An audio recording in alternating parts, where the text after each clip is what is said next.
A, B, C, D, E, F, G, H, I, J, K, L, M, N, O, P, Q, R, S, T, U, V, W, X, Y, and Z. Hello mga bata! Mag-aaral tayo ng mga letra.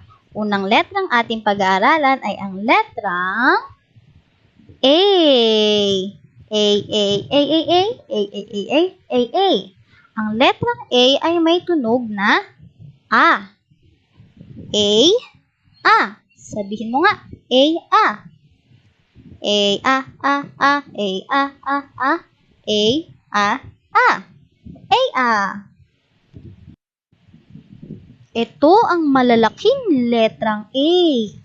O, O, O. A, O, O, O. A, A.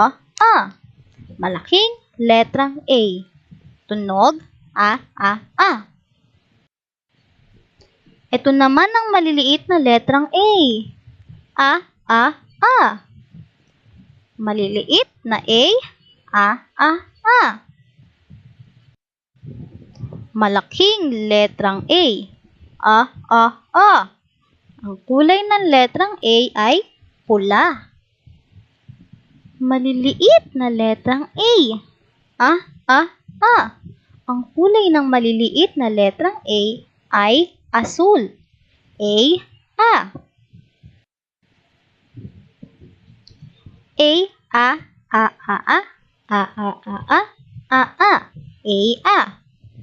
Ano ang mga salitang nagsisimula sa letrang A na ang tunog ay A? Uy, ano yan? Yan ay isang aso. Rar! Sabi mo nga, aso. Magaling. Uy, ano yan gumagapang? Yan ay isang ahas. Anong tunog ng ahas?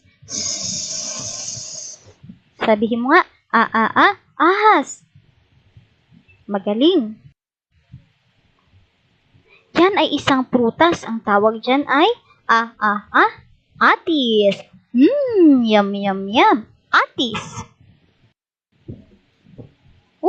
Yan ay isang numero. Numerong anim. Anim.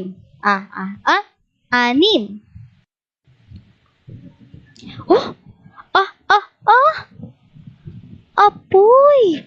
Yan ay isang apoy.